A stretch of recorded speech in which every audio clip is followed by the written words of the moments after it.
Hello guys, jam के इस session में हम बात करेंगे सबसे पहले टेबल पे हम बॉर्डर और बैकग्राउंड कैसे अप्लाई कर सकते हैं। तो यहाँ पर हम जानते हैं कि अगर हमें एक तरीके से हमारे कुछ पर्टिकुलर स्टेप्स होते हैं कि सबसे पहले हमें वो टेबल हमें सेलेक्ट करना पड़ता है जिसपे हमें बैकग्राउंड और बॉर्डर्स हमें अप्लाई करना है, या फिर हमें रो, कॉलम और सेल को सिलेक्ट करना होता है जहाँ पर हमें वो चीज़ अप्लाई करनी है। उसके बाद हम जाएंगे अपने टेबल ऑप्शन पे। मेन्यू में आपको टेबल ऑप्शन आपको दिखाई देगा, वहां पर आप क्लिक करेंगे। उसके बाद टेबल प्रॉपर्टीज में जाएंगे, वहां पर एक टेबल फॉर्मेट का डायगोनल बॉक्स आपको अपीयर हो जाएगा। वहां पर आपको दो ऑप्शन मिलेंगे, बॉर्डर टैब और बैकग्राउंड टैब। देखते हैं एक बार। जब आप इस टेबल फॉर्मेट पे आप क्लिक करेंगे तो यहां पर आप सेकंड लास्ट में देखेंगे बॉर्डर टैब आपको दिखाई देता है और साथ में कौन सा दिखाई देगा आपको, बैकग्राउंड टैब। बॉर्डर टैब पे आप क्लिक करेंगे तो वहां पर आप स्टाइल एक तरीके से लाइन यहां पर आप सिलेक्ट कर सकते हैं। उसके बाद हमारे पास नेक्स्ट ऑप्शन होता है बैकग्राउंड का। बैकग्राउंड पे आप क्लिक करेंगे तो जिस भी आपको पर्टिकुलर सेल का या टेबल का आपको बैकग्राउंड देना है वो आप दे सकते हैं। उसके बाद हम बात करेंगे कैसे हम फॉन्ट वर्क गैलरी पे काम कर सकते हैं। उसके लिए हमारे पास क्या होता है, ओपन ऑफिस राइटर में हमारे पास फॉन्ट वर्क गैलरी पहले से एक इनबिल्ट होती है ताकि हम अपने जो भी हम टेक्स्ट टाइप करते हैं वो एक डिफरेंट स्टाइल में हम उसको दे सके। उसके लिए हमें क्या करना पड़ता है, फॉन्ट वर्क गैलरी पे आपको क्लिक करना पड़ेगा जो आपको ड्राइंग बार पे आपको दिखाई देता है। अगर वो वहां पर विजिबल नहीं होता तब आपको व्यू में जाना होता है। उसके बाद टूल बार का एक आपको ऑप्शन दिखाई देगा, टूल बार पे आप जाइए, फिर आपको ड्राइंग पे दिखाई देगा। उस तरीके से आपको font work gallery dialogue box appear हो जाएगा। इस तरीके से वहां पर आप फॉन्ट वर्क स्टाइल चूज करिए और ओके पे क्लिक कर दीजिए। तो जो मेरा selected work font work design है वो आपको डॉक्यूमेंट में अपीयर हो जाएगा। ठीक है, तो यहां पर आपके पास एक जैसे इसमें एक फॉन्ट वर्क गैलरी बटन आपको नीचे एक दे रखा है।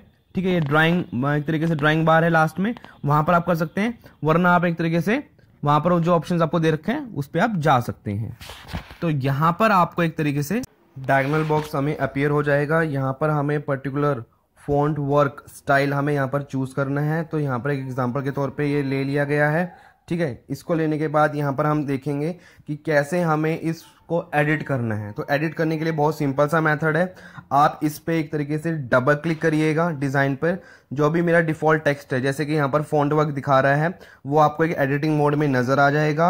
आप उस टेक्स्ट को चेंज करिए और डॉक्यूमेंट पे कहीं पर भी क्लिक कर दीजिए। तो जो मेरा चेंज्ड फॉन्ट वर्क टेक्स्ट है वो आपको डॉक्यूमेंट में अपीयर हो जाएगा इस तरीके से, जैसे यहाँ पर ये आपको अपीयर हो रहा है। ठीक है, उसके बाद हम यहाँ पर बात करेंगे कि कैसे हमें ओपन ऑफिस राइटर में इमेजेस को इंसर्ट करना है। तो कैसे हम इमेजेस को इंसर्ट कर सकते हैं, उसके लिए हमारे पास दो चीजें होती हैं। चाहे तो हम एक तरीके से किसी पर्टिकुलर फाइल या फोल्डर से हम इमेजेस को इंसर्ट कर सकते हैं, या हमारे पास एक तरीके से ओपन ऑफिस राइटर गैलरी होती है तो वहां से हम इंसर्ट कर सकते हैं। ठीक है, तो इंसर्ट करने के लिए हमारे पास कुछ पर्टिकुलर स्टेप्स होते हैं कि पहले मैं इंसर्ट पे जाऊं, पिक्चर पे जाऊं, वहां पर हमारे पास ऑप्शन मिलेगा फ्रॉम फाइल, वहां पर मैं क्लिक करूं तो एक इंसर्ट पिक्चर डायगोनल बॉक्स हमें अपीयर हो जाएगा।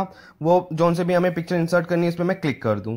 ठीक है, तो यहाँ पर हमें एक तरीके से वहां पर वो पिक्चर्स हमारी इंसर्ट हो जाएगी। उसके बाद हम बात करेंगे गैलरी से टूल्स पे जाएंगे, गैलरी का हमें ऑप्शंस दिखाई देगा। एक गैलरी अपीयर हो जाएगा डॉक्यूमेंट के ऊपर। हमें वहां पर एक तरीके से थीम सेलेक्ट करनी है जहां पर हमारी इमेजेस इंसर्ट होनी है। हमें वो रिक्वायर्ड इमेजेस हमें क्लिक करनी है, या फिर आप एक काम कर सकते हैं, ड्रैग एंड ड्रॉप का एक फंडा होता है कि इमेज को ड्रैग करा उसको ड्रॉप कर दिया। ठीक है, तो हम ड्रैग एंड ड्रॉप भी यहाँ पर इसको इस्तेमाल में ले सकते हैं। यहाँ पर आपको दिखाई भी दे रहा होगा इस तरीके से आपको ये थीम्स आपको नजर आ रही हैं। तो पर्टिकुलर कोई भी आपको थीम लेनी है तो आप उसको सिलेक्ट करिए या फिर आप उसको ड्रैग एंड ड्रॉप कर दीजिए। तो यहाँ पर पर्टिकुलर ड्रैग किसी भी इमेज को उठाइएगा, इमेज को उठाने के बाद यहाँ से उसको ड्रैग करके डॉक्यूमेंट में ड्रॉप कर दीजिएगा। ठीक है, उसके बाद हम बात करेंगे यहाँ पर टेक्स्ट रैपिंग के बारे में, या फिर हम एक तरीके से रैपिंग टेक्स्ट यहाँ पर हम बात करते हैं। ठीक है, रैपिंग टेक्स्ट होता क्या है, सबसे पहले टेक्स्ट रैपिंग एक तरीके से एक फीचर है जो कि ऑटोमेटिकली एक न्यू लाइन स्टार्ट कर देती है। कब, जब एक तरीके से कोई वर्ड या एक तरीके से सीक्वेंस ऑफ वर्ड हमारा पिक्चर के बॉर्डर को रीच कर देता है, टेक्स्ट बॉक्स को रीच कर देता है, या किसी मार्जिन को रीच कर देता है। ठीक है, तो वहां पर हमारे पास एक डिफरेंट ऑप्शंस होते हैं रैप टेक्स्ट करने के लिए उस इमेजेस के अराउंड में। तो सबसे पहले हमें एक इमेज को सिलेक्ट करना पड़ेगा, हमारे पास वहां पर एक तरीके से रैप ऑप्शन हमें नजर आएगा। ठीक है, फॉर्मेट पे जाके हमारे पास एक तरीके से रैप ऑप्शन नजर आएगा। तो यहाँ पर हम पर्टिकुलरली अपनी तरीके से रैप कर सकते हैं। उसके बाद हम बात करेंगे कि हमें हेडर्स और फुटर्स कैसे हमें पर्टिकुलर ओपन ऑफिस राइटर में पुट करना होता है। इसके लिए हम क्या करेंगे, पहले हम बात करेंगे हेडर होता क्या है। हर एक पेज के टॉप में, ठीक है, अगर मुझे एक टेक्स्ट प्रिंट करना है, कोई भी टेक्स्ट हमें नजर आना है एक टॉप मार्जिन में, तो वो हमारा क्या होता है हेडर। और प्रिंट जो हमारा फुटर जो होता है वो हमारे हर एक पेज के बॉटम में, जिसको हम एक तरीके से बॉटम मार्जिन बोलते हैं, वहां पर हमें शो होता है, वो हमारा क्या होता है, फुटर होता है। तो हेडर और फुटर एक तरीके से एडिशनल इन्फॉर्मेशन होती है डॉक्यूमेंट की, जैसे कि हमें कोई डेट इंसर्ट करनी हो, हमें एक तरीके से कोई लोगो हमें पुट करना हो, हमें एक तरीके से कंपनी का नाम हमें दिखाना हो, हमें रेफरेंस दिखाना हो, तो वहां पर हमारे ये हेडर एंड फुटर काफी ज्यादा काम में आते हैं। तो हेडर और फुटर इंसर्ट करने का तरीके से तरीका बता रखा है कि पहले हम एक तरीके से इंसर्ट पे क्लिक करेंगे, वहाँ पर हेडर और फुटर का ऑप्शन दिखाई देगा, तो वहाँ पर हम क्लिक करेंगे तो हमारे डॉक्यूमेंट के टॉप पे हमारा एक हेडर एरिया अपीयर हो जाएगा। हम हेडर को टाइप करेंगे, या हम पेज ऑप्शन पे जाके फॉर्मेट मेन्यू में हम वहाँ से भी काम कर सकते हैं। तो यहाँ पर आपको एक तरीके से इंसर्ट ऑप्शन आपको नजर आ रहा होगा, वहाँ पर हम एक तरीके से हेडर या फुटर पे हम जाएंगे तो हमें एक तरीके से टॉप एरिया हमें नजर आ जाएगा। ठीक है, हेडर टैब पे क्लिक करेंगे तो यहाँ पर एक तरीके से हमें एरिया नजर आ जाएगा, जो भी जिस टाइप की हमें हेडिंग वहाँ पर पुट करना है हम वहाँ पर हेडिंग दे देंगे। तो दूसरा ऑप्शन ये हमें बता रहा है फॉर्मेट मेन्यू में। फॉर्मेट मेन्यू में हम जाएंगे तो वहाँ पर हमें पेज ऑप्शन हमें नजर आता है, पेज ऑप्शन में क्लिक करेंगे तो इस तरीके से हमें एक डायगोनल बॉक्स हमें अपीयर हो जाएगा। यहाँ पर आपको 4th टैब में आपको हेडर ऑप्शन नजर आता है, तो वहाँ पर हम हेडर पे क्लिक करेंगे। ठीक है, तो जितना भी हम एक तरीके से मार्जिन देना है, राइट मार्जिन देना है, हम दे सकते हैं। ऐसे ही हम फुटर पे काम करेंगे, फुटर के लिए भी हम अपने मार्जिन सेट कर सकते हैं पर्टिकुलर, तो हम एक तरीके से वहाँ पर मार्जिन सेट कर देंगे। हेडर का मार्जिन हमने दे दिया, फुटर का दे दिया, तो हम एक तरीके से इस तरीके से हमें अपीयर हो जाएगा। जो सा भी हमें हेडर में वहाँ पे जो भी हमें टाइप करना है एक तरीके से हम वहाँ पर टाइप करेंगे, डेट एंड टाइम ऐड कर सकते हैं, कोई लोगो ऐड कर सकते हैं, कुछ भी हम कंपनी का नाम ऐड कर सकते हैं हेडर में।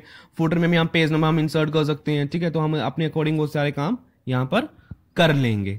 ठीक है, तो इस तरीके से यहाँ पर आपको एक इमेज भी दिखा रखी है कि हमें एक डॉक्यूमेंट एरिया हमें देगा, जब भी हमारा वो कंप्लीट हो जाएगा तो किसी भी डॉक्यूमेंट एरिया में आपको जाके क्लिक कर देना है।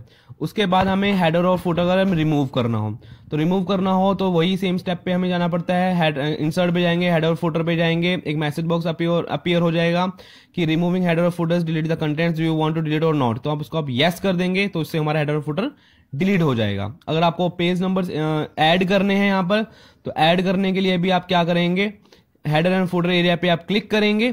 ठीक है, तो वहां पर आपको इंसर्ट में जाके फील्ड में जाके पेज नंबर पे जाना होगा। ठीक है, तो सबसे पहले आप इंसर्ट में जाएंगे, फिर फील्ड्स में जाएंगे और फिर पेज नंबर में जाएंगे। ठीक है, वहां पर आप जब क्लिक करेंगे तो वहां पर भी पर्टिकुलर एक तरीके से जो भी आपको ऐड करना तो आप हमारा ऐड कर सकते हैं। यहाँ पर हम एक तरीके से दिखा भी रखा है कि सबसे पहले ये इंसर्ट में गया, फिर फील्ड्स में गया, फील्ड में जाने के बाद आपको एक तरीके से क्या आपको फील्ड्स में चीजें आपको चाहिए, date, time, page number, page count, subject, type, अपने अकॉर्डिंग इन सारी चीजों को आप कर सकते हैं इजली तरीके से। तो यहाँ पर हमने सीखा कि कैसे हम एक तरीके से कोई भी चीज ऐड कर सकते हैं, कि हमें एडिंग की बातें हमने कर ली हैं। उसके बाद हम आएंगे डॉक्यूमेंट को प्रिंट करना। तो कैसे हम एक पर्टिकुलर डॉक्यूमेंट को हम यहाँ पर प्रिंट कर सकते हैं, तो इसके लिए हम यहाँ पर बात करेंगे। यहाँ पर सबसे पहले हमारे पास काफी सारे ऑप्शंस होते हैं, तो सबसे पहले हम क्या करेंगे, फाइल मेन्यू में जाके एक प्रिंट का ऑप्शन होता है, हम उस पर क्लिक कर सकते हैं। या फिर हमारे पास एक स्टैंडर्ड बार दिया होता है, स्टैंडर्ड बार के अंदर हमें एक प्रिंट का बटन दिया होता है, उस पर क्लिक करेंगे, एक डायगोनल बॉक्स अपीयर हो जाएगा। प्रिंटर को सिलेक्ट करेंगे, जो भी हम जितने पेजेस हमें प्रिंट करने हैं उसकी हम रेंज सेलेक्ट करेंगे, नंबर ऑफ कॉपी सेलेक्ट करेंगे और प्रिंट पे क्लिक कर देंगे। या फिर हमारे पास थर्ड ऑप्शन होता है, वो डायगोनल बॉक्स पे करेंगे Ctrl+P। जैसे कि यहाँ पर आपको एक ऑप्शन दे रखा है, फाइल पे जाएंगे, यहाँ पर एक प्रिंट का ऑप्शन आपको नजर आ रहा होगा, इस पे क्लिक करेंगे, यहाँ से हम प्रिंट कर सकते हैं। दूसरा ऑप्शन मैंने आपको क्या बताया कि आपको एक तरीके से यहाँ पर स्टैंडर्ड बार दे रखा होगा, ये हमें एक प्रिंट का हमें एक बटन दे रखा होगा, उस पर हम क्लिक करेंगे। जैसे ही मैं इस पे क्लिक करूंगा तो उसके यहाँ पर एक तरीके से मेरे को यहाँ पर एक डायगोनल बॉक्स मेरे को अपीयर हो जाएगा। मैं आपको डायगोनल बॉक्स दिखा देता हूं, इस तरीके से आपको डायगोनल बॉक्स अपीयर हो जाएगा। यहाँ पर आपको पर्टिकुलर अपना प्रिंटर सेलेक्ट करना है, प्रिंटर आप सेलेक्ट करेंगे, आप रेंज सेलेक्ट करेंगे कितने पेजेस आपको, सारे पेजेस करने हैं या पर्टिकुलर पेज करना है, उसके बाद नंबर ऑफ कॉपीज करना है, उसके बाद प्रिंट पे क्लिक कर देंगे यहाँ पर।